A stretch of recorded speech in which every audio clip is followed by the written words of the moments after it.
Greet you all in the name of our Lord and Savior, Jesus Christ. It's good to be here again this morning, to gather together, to worship the Lord, to take our mind for a short while off the cares of this life and the things of this life, and to think about the God who is alive, and to be inspired by that, and to be encouraged in our walk. This morning we've chosen to read out of Matthew chapter 7, verses 13 and 14. There's some verses that you're all very familiar with. Most of you could probably quote them by memory. And I think we understand what they mean. I just thought it would be good to remind ourselves of them, to think about them just a little bit. Matthew chapter 7, verse 13. Enter ye in at the strait gate, for wide is the gate and broad is the way that leadeth to destruction, and many there be which go in thereat. Because strait is the gate, and narrow the way, which leadeth unto life, and few there be that find it. Most of us know basically what it means in the entering in of the strait gate, and we probably pretty much agree on that. But there's the narrow way many times we overlook. First thing we see in verse 13 is the wide gate. It's wide open. It's easy access. Everybody can get in. There's no restrictions. There's no inhibitions. There's nothing you're prohibited from. You can come as you are and do as you please at the wide gate. And the way also is broad. There's no there again, you see there's no restrictions. You're free to enter with all your lusts, your desires, your passions, whatever it might be, and you can just go your way and do what you want. And we see that there's many that are going that way. And so there's a lot of company on that road.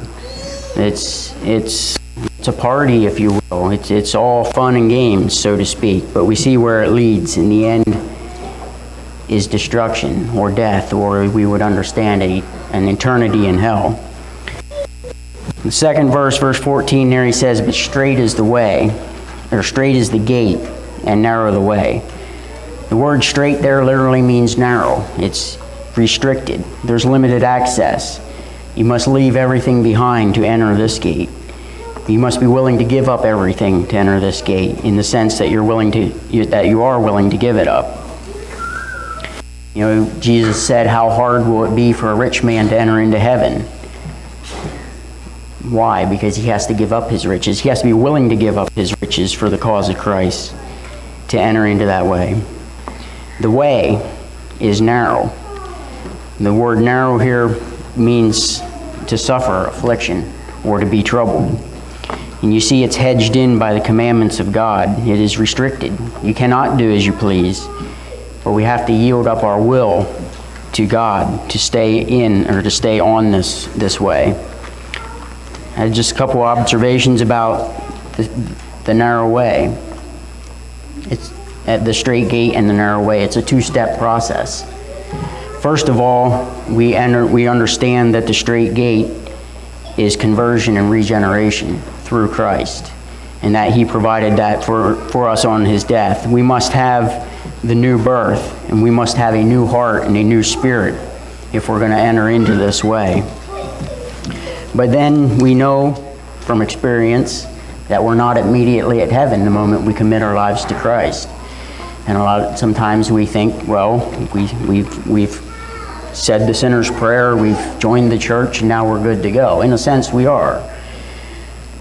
But yet, we must continue to walk with Christ. Self must be denied. The body must be kept under. The corruptions of our flesh must be mortified. There are temptations to be resisted, and there are duties to be done which are against our natural inclinations, or what we naturally want to do.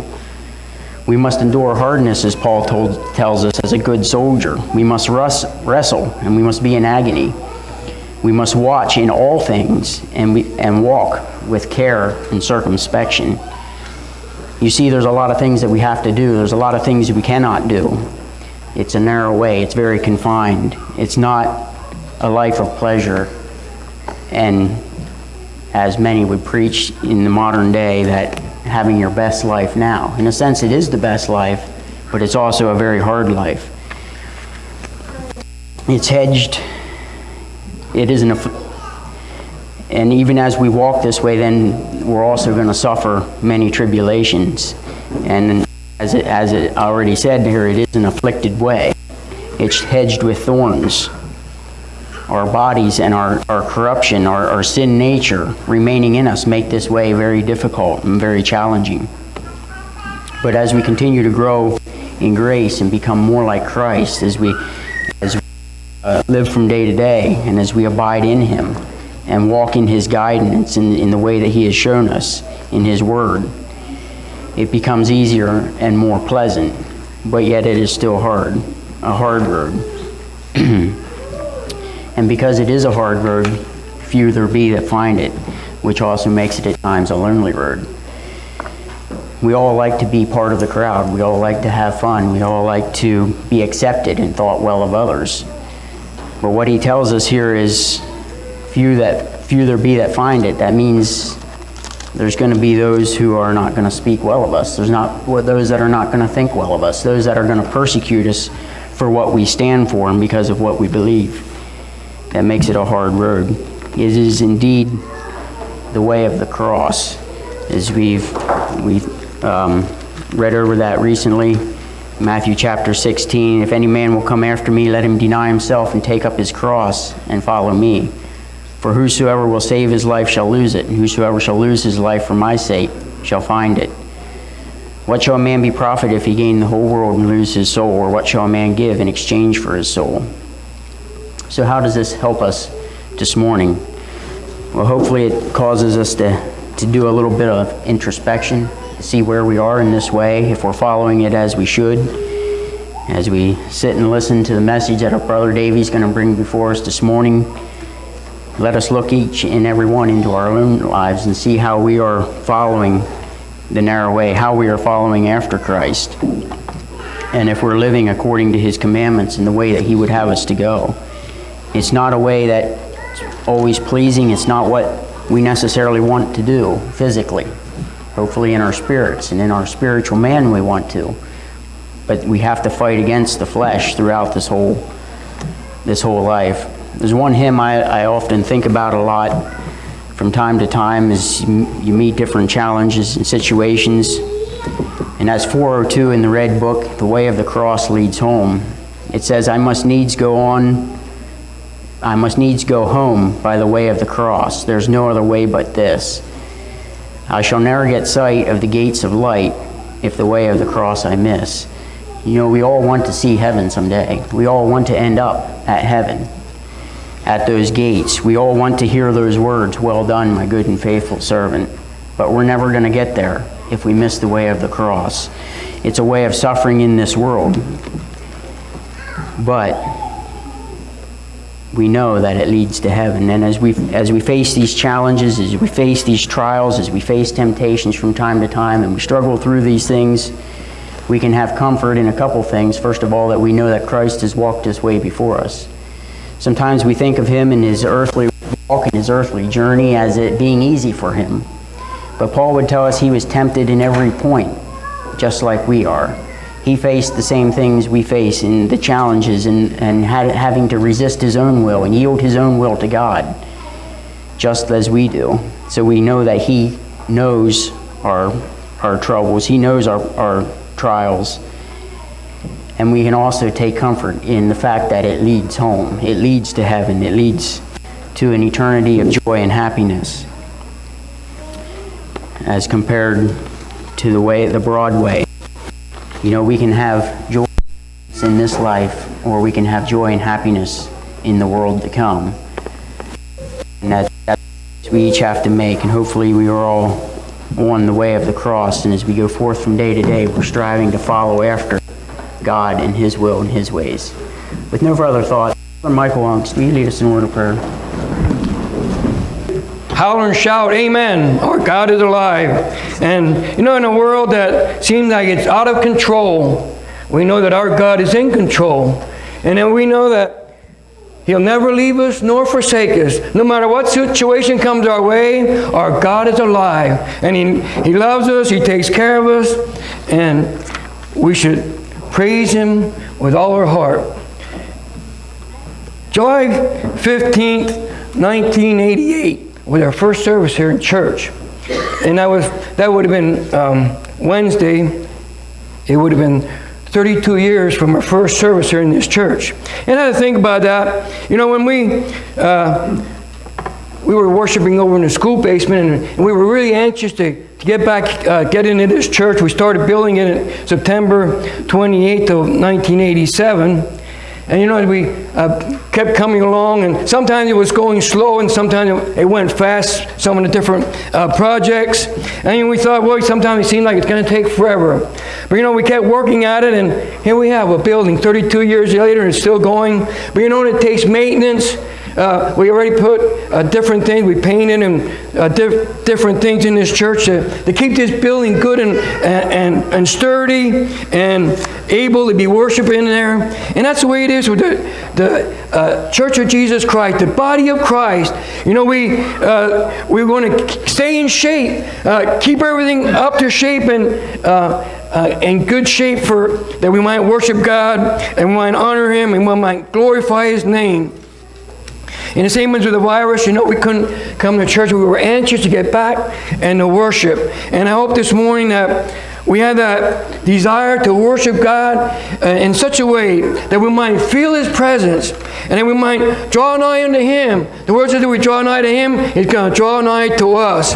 And we should praise His name in song, in worship. As we go forth this morning, we'd like to turn to Romans chapter 12. And read verse 17. Romans 12:17.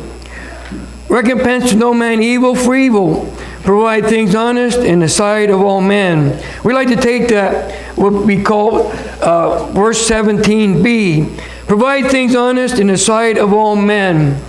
Provide things honest in the sight of all men.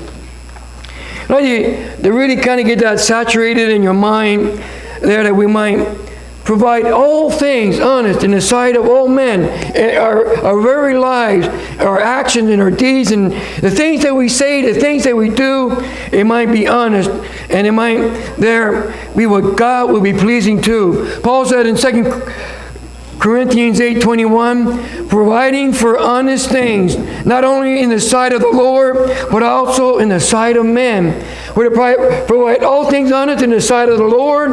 We're to provide all things honest in the sight of all men, that they might know that we're Christians, that we're following God, following Christ. Paul says in Philippians 4:8, I call it the whatsoevers. Whatsoever is true, whatsoever is honest, whatsoever is just, whatsoever is pure, whatsoever is lovely, whatsoever is good report. If there be any virtue, if there be any praise, think on these things. You know, maybe we want to praise this or that, but yet think on these things. Whatsoever things are true, whatsoever things are honest. That's what we want to think about this morning. Whatsoever things are honest. And we're living in a sinful world. There are a lot of people that aren't honest. They aren't true. A lot of people, they don't tell the truth. They're swindlers and downright thieves and crooks in any way they can go. In any business that we're in, you know, you can be a thief and you can steal and you can be dishonest. Whatever job you have, you could probably steal something or do something dishonest that would benefit you and maybe hurt somebody else. We had a veneer log buyer come one time and he told us a story. He went to a logger out in the woods and he had the log spread out, and the veneer man, he looks at each log, he looks at each end, and he looks up and down the sides of the log, and for a veneer it has to be a perfect log. It can't have stain in it or anything like that. It can't have knots in it or any defects. But in one logger, he sat on that one log all the time at the one spot. He never moved. And what he was doing, he was sitting on a knot. It was a defect, and he didn't want the veneer buyer to see it. And you know, a simple little thing like that. But you know, eventually the veneer man saw it, and he saw that that man was dishonest. And you and I are to provide all things honest in the sight of all men, not to hide things like that. If there's a defect, we just show the defect, not hide the defect. That's being honest. And I heard of loggers already. A forester goes through and he marks the trees, and then you bid on it. And if you're the highest bidder, you get the timber there. And I heard of some loggers already got it's blue paint. They got blue paint, and they painted some more trees, so they have more, make some more money on the job. You know, that isn't honest.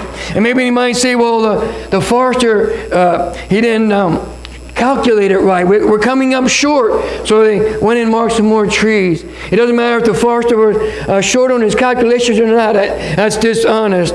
And in the contract, it always says you're to check it out yourself if it's all there. I think if you're in any business, if you're in business for yourself or for any length of time, there's probably somewhere along the line that somebody isn't going to pay your services because of crooks and those that just don't care. All they think about is themselves. And you know, sometimes maybe an employee puts more time down than he should have for his work. You know, that isn't honest. And maybe sometimes a businessman will overcharge, put a little extra on there just for his own good, or make a little extra money. He'll never know it. But you know what? God knows it. Being honest in the sight of the Lord and of all men, Paul says. Are we there? Are we doing things fair and honest and just? He said, whatsoever is true, whatsoever is honest, think on these things, brethren. You and I, that we might know where we are with God, that we're faithful and we're true. I bought, my brother passed away, I bought his backhoe at a sale there. It was a kind of a clunker, and I had every time I use it, it almost breaks all the time. And I put all kinds of things into it, a fuel pump and all that, and all different things, a starter and batteries and everything else. And then it was working good, and all of a sudden the hydraulics didn't work, and then the transmission didn't work, and I changed its filters, and it was all silver in there. And I changed the oil, and then it'll work for a while, and then the same thing happened over and over again. Here the brakes are grinding away inside there, and then it blocks the filters up, and it doesn't work. So I don't use the brakes, and everything works okay. But you know what I thought of? What if I put new filters and oil in that thing? It really works good. The hydraulics go up and down, and it goes front and back, and it's an older machine. But you know, I could take that to a sale, and then park there, and they'll start it up, and boom, and everything works good, and it drives front and back, and you say, boy, I put all kinds of things, new battery, new this and that, and everything.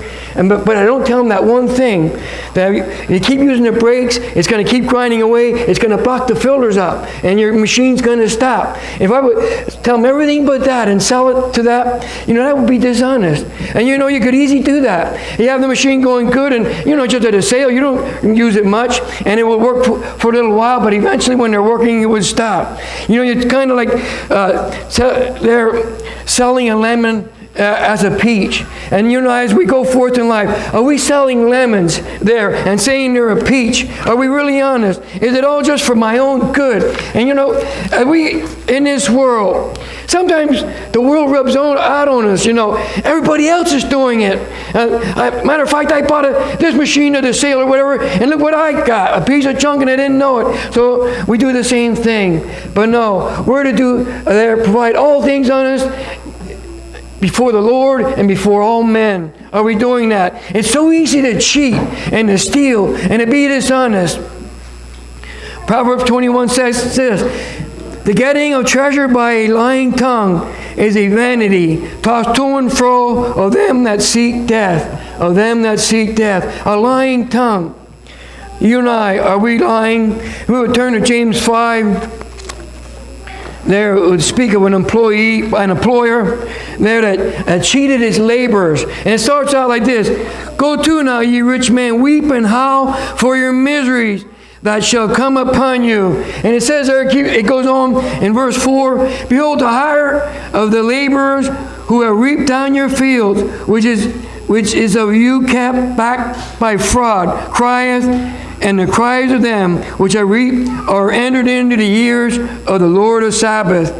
Go, ye rich man, weep and howl." You know, they're an employee, held back the wages of his laborers there for his own gain. But at the end, he's going to howl and he's going to cry for mercy. And you know, I read up some of the stories of some of the big corporations, how they got where they are. And some of it was through deceit and through dishonesty. And sometimes through blackmail and all kinds of different things, just to get to the top and make their company expand.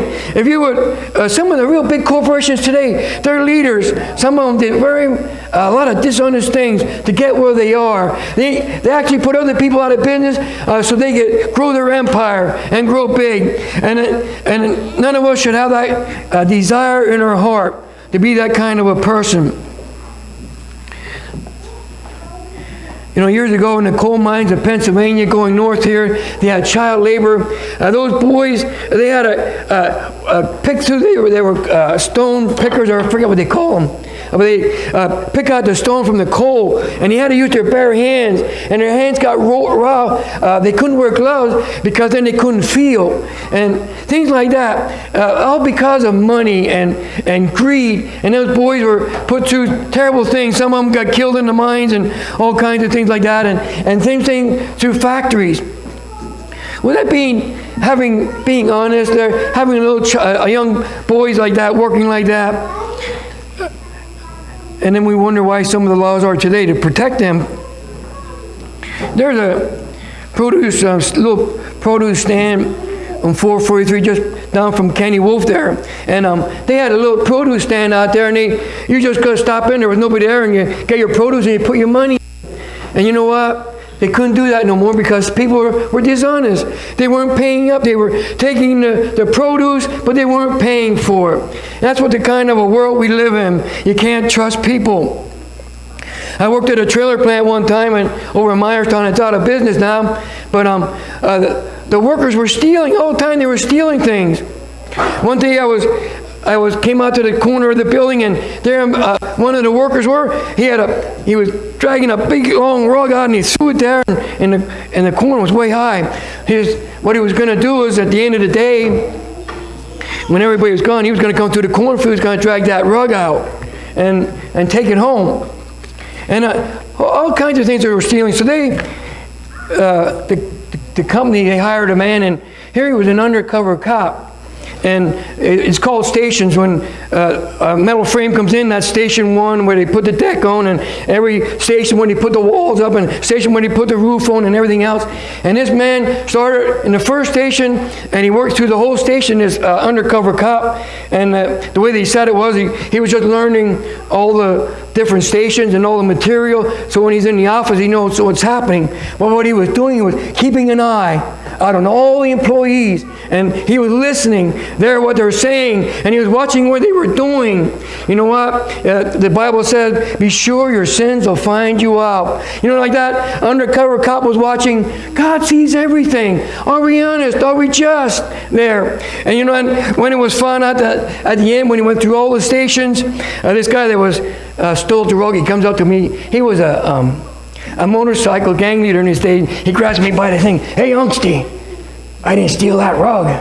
I said, I don't know. I didn't see if you took it or not. And I got along good with him and joked with him and stuff. And I said, well, maybe you end up in jail and all this kind of stuff. And he just looked at me. But, you know, but some of the guys were prosecuted. I actually had to go be a witness for one guy that I didn't see him take it, but he was all at the other end of the building. I was at this end. I sure didn't see him take anything. But you know, that's just like that. A lot of business and Walmart and all those things, they lose millions of dollars. This trailer plant didn't lose millions, but they lost hundreds. But through thieves, they're stealing. be sure your sins will find you out. Just like simple things too, I'll be honest. You're going up the interstate and there, something valuable flew off of somebody's pickup, and we stop up and we go back up and we pick it up. If you think about it, that's not mine. Somebody lost that there. We think it's okay maybe to pick it up. But it's almost like the looters there in the cities when like these Black Lives Matter things, when somebody gets killed wrongly, they start killing and looting. They go and burn buildings down. They think it's okay to do that because of what happened. But it's not okay. It's wrong. It's not honest. It's not upright. It were to provide all things honest there in the sight of all men. And when the boys were kayaking one time, and they went up the interstate, and one of the kayaks blew off, and so they went up around and turned around. Till they came around, somebody else was putting up on their pickup, and he looked around and, "Oh, I guess this is your kayak, huh?" Well, yes, it was, and so they went and got it. But sometimes we think things like that. So because somebody lost it, we think, "Well, hey, I can have that. It's good for me." And maybe sometimes maybe we're working for somebody, well, they make a lot of money, they'll never miss it. But you know what? God knows and understands and sees all things. Romans 13:8 says this, "Owe no man anything but to love one another, for he that loveth another hath fulfilled the law. Owe no man anything." That doesn't mean we can't have a loan, but I believe this is what it means. Some people, when they loan some money off of somebody, they're in their mind they're never going to pay it back. They got that money and they have no intentions of ever paying that back. Owe no man any money there. Maybe somebody, a plumber or electrician or a builder or whatever, did work for somebody and they never pay that fellow for that. And they have no intentions of paying it. I believe that's what it means. Owe no man anything there. But pay your bills there. If we have a loan, we have that monthly installment. Pay it. Maybe sometimes things get tough when we miss a payment or stuff, but in our mind, we have it, we're going to pay it no matter what. It's going to get done. But even, sorry to say, even some Christians there today, they don't pay their bills. They rack up a big bill and they have no intentions of paying it. And one of the garages over our way, these guys came in and they racked up a big bill and then they never came back. Never had any more work done there. They have no intentions on paying their bills. Not so with you. You and I, we pay our bills. We owe no man anything there. In that way, are we faithful? Are we true? And you know what? And it doesn't even bother some people. I believe it should bother us to no end. If we owe anybody something, we should pay it back. We turn to Luke 19, Zacchaeus, we know that story there. A wee little man was he. But he became a tall spiritual man. There he met Jesus. He crawled up in that sycamore tree because he wanted to see Jesus, and Jesus told him, "Come down, I'm going to your house." And Zacchaeus was chief among the publicans. He was chief among the tax collectors, and they were generally crooked people. They took more than they should have for themselves, and there he said he was rich. But Zacchaeus said, "Behold, Lord, the half of my goods I give to the poor, and if I have taken anything from any man by false accusation, I restore him fourfold." There's something maybe we don't hear much about anymore, restitution. There Zacchaeus said, if I did any man by false accusation, I will restore him fourfold, 4 times. If I took $100 from him, I'm going to give him $400 there. Restitution. That's the kind of heart we should have. There, a wee little man was he, but he became a powerful and strong there character for us to follow. That we did anybody wrong, we cost anybody money there, that we should have restitution, that we will pay back. Deuteronomy 25:15. Thou shalt have a perfect and just weight, a perfect and just measure. Leviticus 19, says there, he speaks about a just balance there. Everything that you do should be just. I guess we all heard this story about the stovepipe Amish. There he have a basket, and he put a stovepipe in the middle, and he put all the nice potatoes on the outside of the basket, and he'd fill inside the stovepipe the little junky potatoes. And then he pull a stovepipe out, and all the nice ones on the outside, and the ones you couldn't see are on the inside.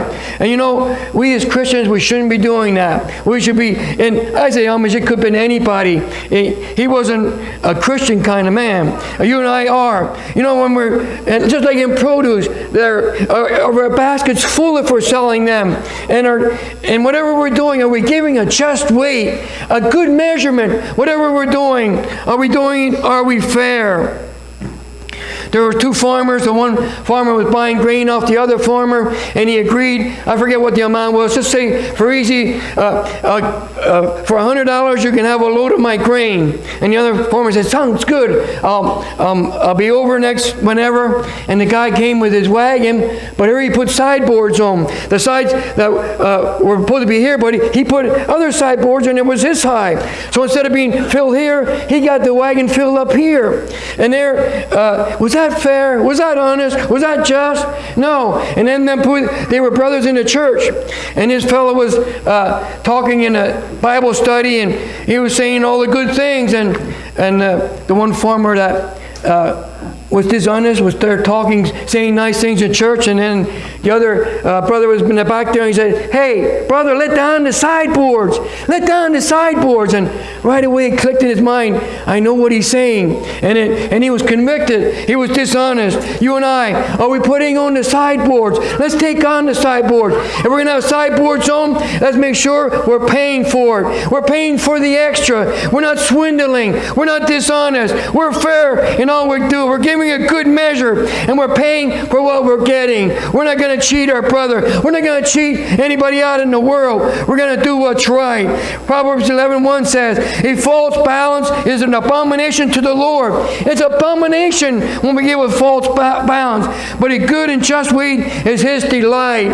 A good and just weight is the Lord's delight. He smiles upon us when we do that. But when we do the opposite, it's an abomination to us. I remember back home on the farm when we were kids, we had rows and rows of sweet corn, and somebody would order a couple of dozen of sweet corn, so we count all the dozens out, and then at the end there, Mom said, grab a whole pile and just throw a pile more in to make sure we have enough and make sure if there's any bad corn in there. And that's, maybe I guess that would be called a baker's dozen. Instead of 12, give 13. Is that what we're doing in our life? Are we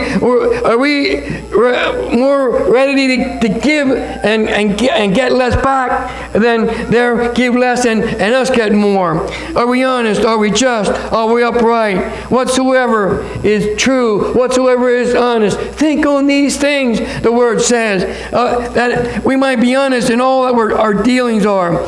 We return to Acts 5. We all know the story of Ananias and Sapphira, how they lied. And because of their lie, they dropped over dead. Judgment was upon them right away. And we might not get judgment all the way, but I tell you, God is frowning upon us. And we won't have His blessing on us if we're doing cheating and if we're lying and whatever else it is. Nobody else sees it, but God sees it. Like that undercover cop, he had his eyes open. He was listening to everything that was said and everything that was done. And prosecution came. And those men that were caught, they had to pay the price.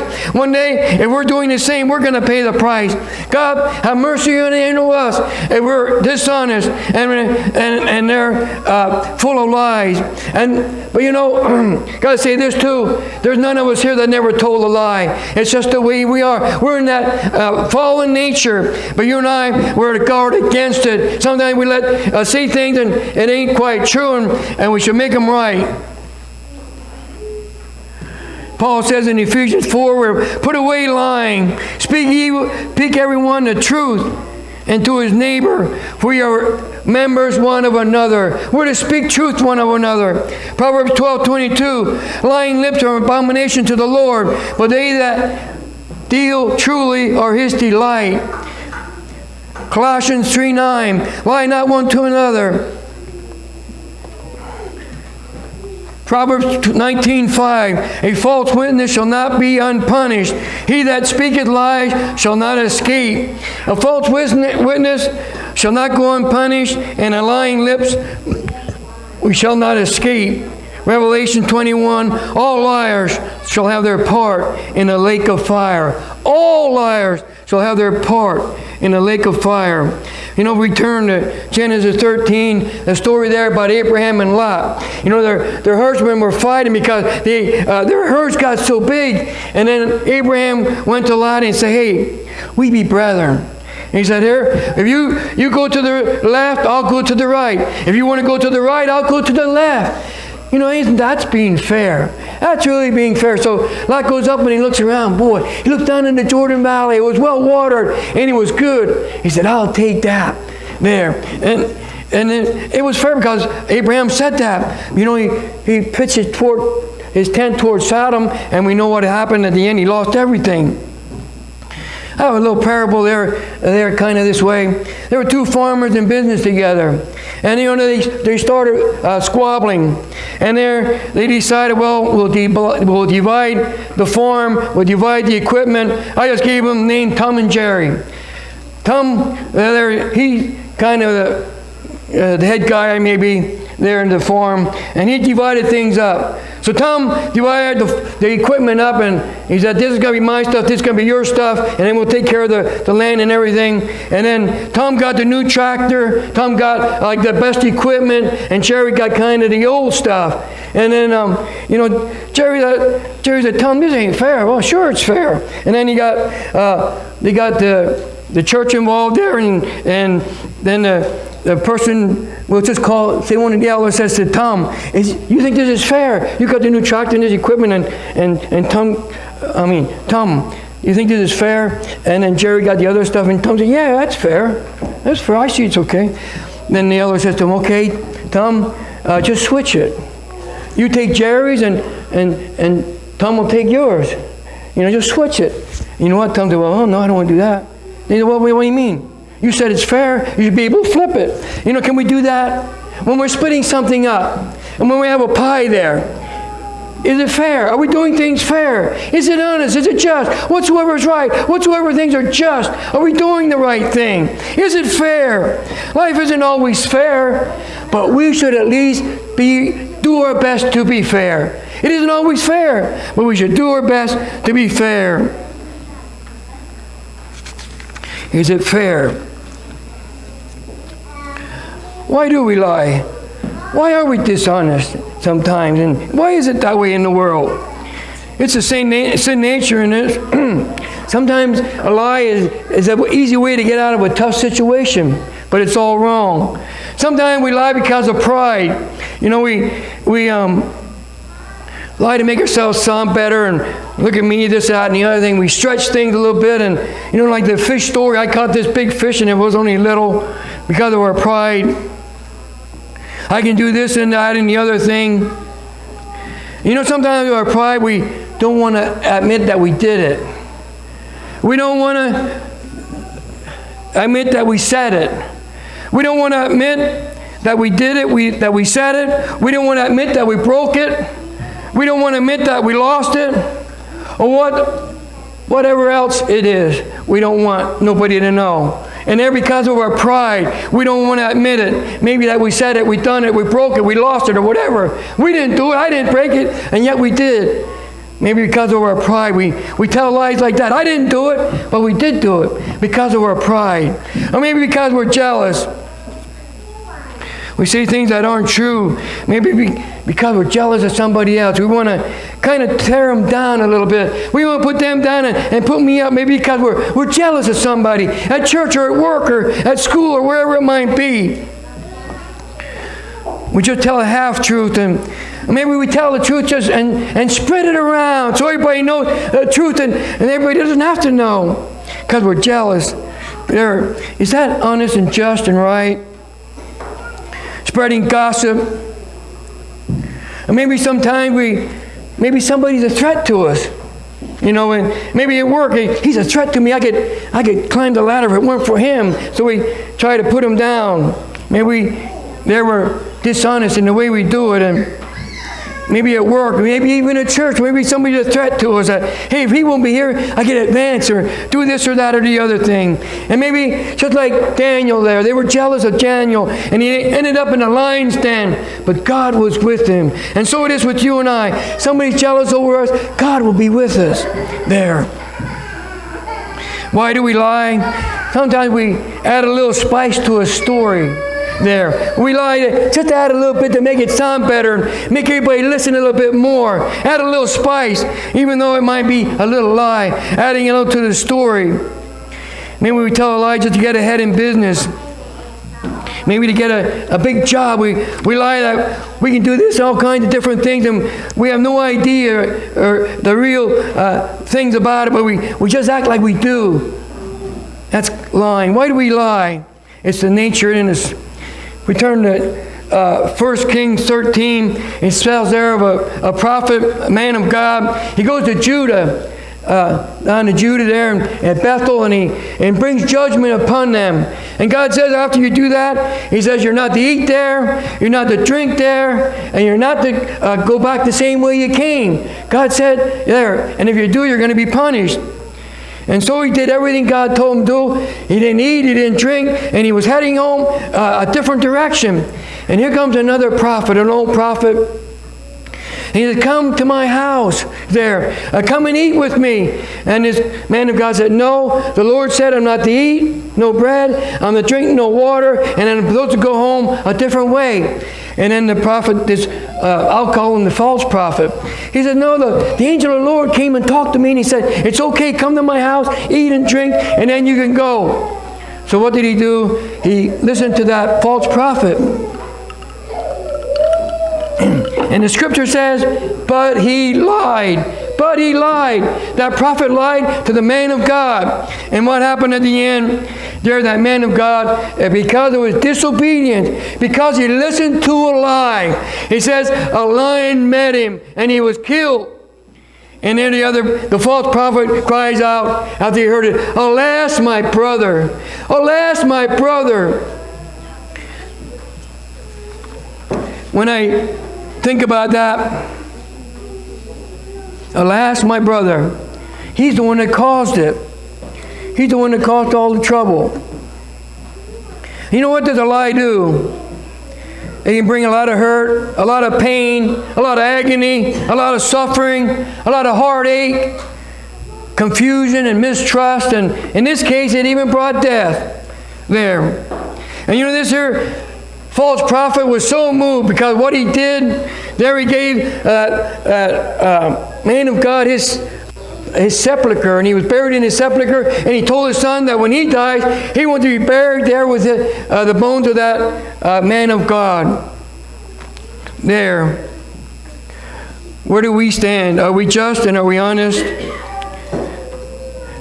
You know, we live in an age of the media and it's instant news, and you don't know what to believe. You know, I had the news station on in Harrisburg one day, and they were talking about this virus, and they were saying we should wear masks, and kept on going and going, and boy, they can convince you to always wear your mask. And then the same station, the same day, at the end of the day, I was listening again to news that turned it back on, and they were saying I was politicized and how they're going overboard and everything else. And first I thought, well, we should all wear masks, and after that I thought, well, we don't need to wear masks, and we don't know which way to go. But I think we should dare be right with God and be honest with Him. I kind of think about this wearing the mask. I think like Paul said, I'll eat no meat if it offends my brother. And I think if they say we should wear a mask when we go in, I think we should wear a mask that we wouldn't offend our brother. We wouldn't offend those out in the world and say, look at them Christians. They think they're better than everybody else. You know, we might not agree with our government, with the governor and everything else, but you know, is it that hard? It bugs me, but is it that hard to go into the hardware store and wear a mask or whatever? Just there that we wouldn't offend somebody, and they might not. We might be like Paul. If meat offend anybody, I'm not going to eat meat as long as I live. There, just to be Christ-like and do what's right. There was a man by the name of I forgot. I got the wrong fellow here.